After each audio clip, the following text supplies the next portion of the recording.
Hi dears, Mahalakshmi ഇന്നത്തെ എപ്പിസോഡിലേക്ക് എല്ലാവർക്കും സ്വാഗതം. അങ്ങനെ വമ്പൻ അടിപൊളി പരിപാടികളൊക്കെയാണ് വളകാപ്പിനായിട്ട് നടക്കുന്നത്. എന്നാൽ മഹാലക്ഷ്മിയുടെ മുഖത്ത് വലിയ സന്തോഷമൊന്നുമില്ല.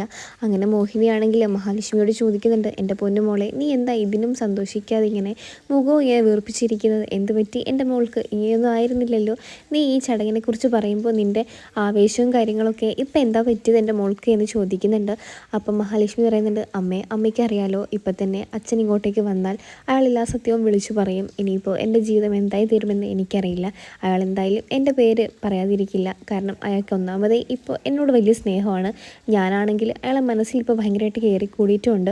അതുകൊണ്ട് തന്നെ കണ്ണേട്ടനോട് എനിക്ക് എല്ലാ സത്യവും അറിയാമെന്ന് പറഞ്ഞാൽ എൻ്റെ ജീവിതം ഇതോടെ അവസാനിക്കും. ഇത്രയും കാലം കണ്ണേട്ടൻ്റെ അച്ഛൻ്റെ കാര്യം ഞാൻ മറച്ചു വെച്ചത് കൊണ്ട് തന്നെ കണ്ണേട്ടന് എന്നോട് വെറുപ്പുണ്ടാവും. അതുകൊണ്ട് അമ്മയ്ക്കും അറിയാമല്ലോ. അപ്പോൾ നമ്മുടെ മോഹിനി പറയുന്നുണ്ട്, മുത്തശ്ശി, ഈ ഒരു കാര്യം ഇന്ന് ഇങ്ങോട്ടേക്ക് ഞാൻ കമലേശ്വരൻ വീട്ടിലോട്ട് വരുമ്പോൾ എന്നോട് പറഞ്ഞിരുന്നു. ആരും ഒരു സത്യവും അറിയാൻ പാടില്ല. അത് അറിഞ്ഞാൽ എല്ലാവർക്കും കൂടിയാണ് പ്രശ്നം വരാൻ വേണ്ടി പോകുന്നത് എന്നൊക്കെ പറഞ്ഞിരുന്നു. എന്നൊക്കെ മോഹിനിയാണെങ്കിൽ ഇങ്ങനെ മഹാലക്ഷ്മി അടുത്ത് പറയുന്നുണ്ട്. മഹാലക്ഷ്മിക്കാണെങ്കിൽ ഇതും കൂടെ കേട്ടപ്പോൾ പിന്നെ ഉള്ള സമാധാനം കൂടെ പോയി കിട്ടി.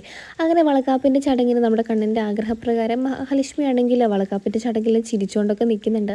നമ്മുടെ വാമനാണെങ്കിൽ കമലേശ്വരം വീട്ടിലെത്തുകയും ചെയ്തിട്ടുണ്ട്. എല്ലാ കാര്യങ്ങളും മേൽനോട്ടത്തിൽ നോക്കി നടത്തണം എന്നുള്ള രീതിയിലാണ് എത്തിയതെങ്കിലും പക്ഷേങ്കിൽ വാമൻ്റെ ഉദ്ദേശം അതൊന്നും തന്നെ ആയിരുന്നില്ല. എങ്ങനെയെങ്കിലും പ്രതാപൻ അവിടെ വന്നിരുന്നെങ്കിൽ പ്രതാപനെ പിടിച്ചു മാറ്റി എങ്ങനെയെങ്കിലും അവിടെ നിന്ന് കൊണ്ടുപോയി എന്തെങ്കിലുമൊക്കെ ചെയ്യാമായിരുന്നു. കൊല്ലാൻ വേണ്ടിയിട്ടൊക്കെ ആയിരുന്നു നമ്മുടെ വാമൻ്റെ പ്ലാനുകൾ തന്നെ. വാമൻ എങ്ങനെയെങ്കിലും ഇപ്പോൾ പ്രതാപനെ കൊല്ലണം എന്ന് പറഞ്ഞ് നടക്കുകയാണ്. അങ്ങനെ വാമനെ നമ്മുടെ മുത്തശ്ശി വിളിക്കുന്നുണ്ട്.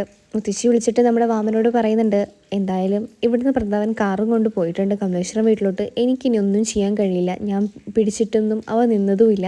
പിന്നെ ഉണ്ണിമോനോട് ഈ കാര്യം വിളിച്ചു പറയാൻ എനിക്ക് പറ്റിയെന്നില്ല. നീയാകുമ്പോൾ എല്ലാ കാര്യങ്ങളും നോക്കിക്കണ്ട് ചെയ്തോണ്ടല്ലോ. നിൻ്റെ കാര്യമാണല്ലോ ഇപ്പം അവൻ പറയാൻ വേണ്ടി വന്നേക്കുന്നത്. ഇനിയിപ്പോൾ നിങ്ങൾ എന്തെങ്കിലുമൊക്കെ ചെയ്യ്, എനിക്കൊന്നും പറയാനില്ലെന്ന് പറഞ്ഞ് മുത്തശ്ശിയാണെങ്കിൽ കോള് കട്ട് ചെയ്യുന്നുണ്ട്. അപ്പോൾ പ്രതാപനാണെങ്കിൽ കാറും എടുത്ത് നമ്മുടെ കമലേശ്വരം വീട്ടിലോട്ട് വരുന്നുണ്ട്. കമലേശ്വരം വീട്ടിലെത്തി നമ്മുടെ പ്രതാപനാണെങ്കിൽ കണ്ണനെ വിളിച്ചുകൊണ്ട് ഓടി വരുന്നുണ്ട്. ഈ ഒരു ശബ്ദം കേട്ട മഹിയാണെങ്കിൽ ആകമൊത്തം ഞെട്ടി വിറക്കുന്നുണ്ട്. അയ്യോ, ഇത് പ്രതാപനല്ലേ? ഇനി ഇയാൾ ഈ കാര്യം പറയാൻ വേണ്ടിയിട്ടാണോ വന്നത് എന്നുള്ള ഭയം മഹിക്കുണ്ടാവുന്നുണ്ട്. ഇനി ഇയാൾ സത്യം പറയാൻ വേണ്ടിയിട്ടാണോ വന്നിരിക്കുന്നത്? എന്താവും ഈശ്വര എന്നൊക്കെ മഹി ഇങ്ങനെ മനസ്സിൽ വിചാരിക്കുന്നുണ്ട്. അങ്ങനെ പ്രതാപനാണെങ്കിൽ ഉള്ളിലേക്ക് കയറുന്നുണ്ട് കമലേശ്വരം വീടിൻ്റെ. അപ്പോൾ നമ്മുടെ കണ്ണനാണെങ്കിൽ അകത്തോട്ടേക്ക് വന്നു എന്നൊക്കെ പറയുന്നുണ്ട്. എന്താ നിങ്ങൾക്ക് പറയാൻ എൻ്റെ അടുത്തുള്ളത്? കുറേ കാലമല്ലോ പറയാനുണ്ട് എന്ന് പറയുന്നത് എന്നൊക്കെ പറഞ്ഞ് നമ്മുടെ വാമനാണെങ്കിൽ, അയ്യോ മോനെ, എവനൊന്നും പറയാനില്ല, അവനത് ഭ്രാന്തായത് കൊണ്ടാണ്, മോനൊന്നും കാര്യമൊക്കെ ഉണ്ടാവും, ചടങ്ങുകൾ മുടക്കാൻ വേണ്ടി അവൻ വന്നതാണ്. ഇനി ഒരു പ്രശ്നം ഉണ്ടാക്കില്ല, ഞാൻ അവനെ പുറത്താക്കിക്കോളാം എന്ന് പറയുന്നുണ്ട്. നമ്മുടെ കരുണയ്ക്കാണെങ്കിൽ അച്ഛൻ്റെ ഈ ഒരു അവസ്ഥ കണ്ട് ഭയങ്കരമായിട്ട് സങ്കടപ്പെടുന്നൊക്കെയുണ്ട് നമ്മുടെ കരുണയാണെങ്കിൽ. പക്ഷെങ്കിൽ വാമനെ തട്ടിത്തെറിപ്പിച്ചുകൊണ്ട് നമ്മുടെ പ്രതാപനാണെങ്കിൽ ആ സത്യം വിളിച്ചു പോകുന്നുണ്ട്. ഇനി എല്ലാ സത്യങ്ങളും ഇന്ന് തന്നെ എല്ലാവരും അറിയുന്നുണ്ട്.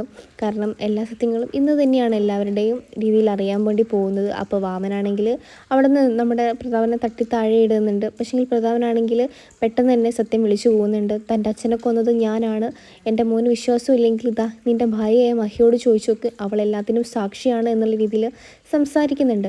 കണ്ണനാണെങ്കിൽ ആകെ മൊത്തം ഞെട്ടിത്തെരിക്കുന്നുണ്ട്. തൻ്റെ അച്ഛനെ കൊന്നത് അയാളാണെന്ന് അറിഞ്ഞിട്ടും നമ്മുടെ കണ്ണന് ഭയങ്കരമായിട്ട് ആ സങ്കടം വന്നില്ലെങ്കിലും നമ്മുടെ മഹിയെയാണ് ഈ കാര്യങ്ങളെല്ലാം അറിഞ്ഞിരിക്കുന്നത്. ഇത്രയും കാലം മഹി പറഞ്ഞില്ലല്ലോ എന്നോട് എന്നുള്ള രീതിയിലായിരുന്നു കണ്ണൻ ഏറ്റവും കൂടുതൽ സങ്കടം.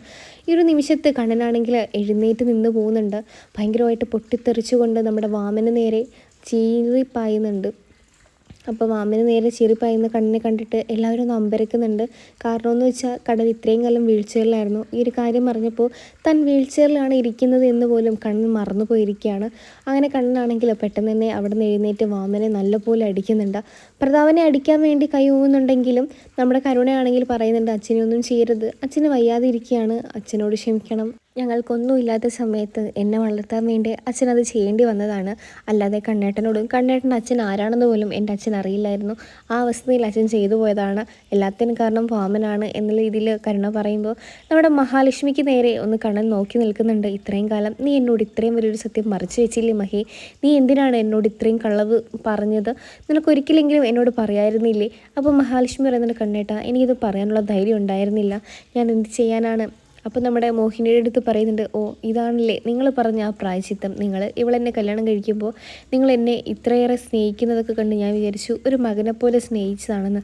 ഇതെല്ലാം അറിഞ്ഞുകൊണ്ട് നിങ്ങൾ ഇതിനു വേണ്ടി പ്രായശ്ചിത്തം ചെയ്തതായിരുന്നു അല്ലേ? എന്തിനായിരുന്നു ഇത്? എന്നൊക്കെയുള്ള രീതിയിൽ കണ്ണൻ ഇങ്ങനെ ചോദിക്കുന്നുണ്ട്. കണ്ണൻ പറയുന്നുണ്ട് എല്ലാവരും ഈ വീട്ടിൽ നിന്ന് ഇപ്പം തന്നെ ഇറങ്ങണം, എനിക്ക് ഞാൻ മാത്രം മതി. അപ്പം നമ്മുടെ ദുർഗയൊക്കെ ചോദിക്കുന്നുണ്ട്, മോനെ നിൻ്റെ കാലിൻ്റെ അസുഖമൊക്കെ മാറിയോ, നീ എത്ര പെട്ടെന്ന് എഴുന്നേറ്റ് നിന്നത്? അപ്പം കണ്ണൻ പറയുന്നുണ്ട്, ആ എൻ്റെ കാലിൻ്റെ അസുഖമൊക്കെ മാറി, എനിക്ക് എഴുന്നേറ്റ് നിൽക്കാനും സാധിക്കും, എല്ലാവരും ഇപ്പം തന്നെ ഈ വീട്ടിൽ നിന്ന് ഇറങ്ങിപ്പോയിക്കോണം എന്നൊക്കെ പറഞ്ഞിട്ട് ഇങ്ങനെ നിൽക്കുന്നുണ്ട്. അങ്ങനെ നമ്മുടെ കണ്ണനാണെങ്കിൽ ഭയങ്കര സങ്കടത്തിലും ദേഷ്യത്തിലും ഇങ്ങനെ മഹിയോട് ഇങ്ങനെ നിൽക്കുകയാണ്. അപ്പോൾ മഹിയാണെങ്കിൽ പറയുന്നുണ്ട്, അമ്മേ ഞാനും കൂടെ വീട്ടിലോട്ട് വരാം, ഇനി ഇവിടെ നിന്നാൽ ശരിയാവില്ല എന്ന രീതിയിൽ മഹി സംസാരിക്കുന്നുണ്ട്. അന്നത്തെ രാത്രി മഹിയാണെങ്കിൽ ആത്മഹത്യക്ക് ശ്രമിക്കുകയാണ് ചെയ്യുന്നത് തന്നെ. ഇനി മഹിക്കും കുഞ്ഞിനും എന്തെങ്കിലുമൊക്കെ സംഭവിക്കുമോ, എന്തായി തീരുമെന്നൊക്കെ നമുക്ക് കാത്തിരുന്ന് കാണാം. ഈ ഒരു സീരിയൽ നിങ്ങൾക്ക് ഇഷ്ടമാണെങ്കിൽ ചാനൽ സബ്സ്ക്രൈബ് ചെയ്ത് സപ്പോർട്ട് ചെയ്ത് കൂടെ കൊടുക്കുക. അപ്പം മറ്റൊരു എപ്പിസോഡായിട്ട് വരാം. ബായ്.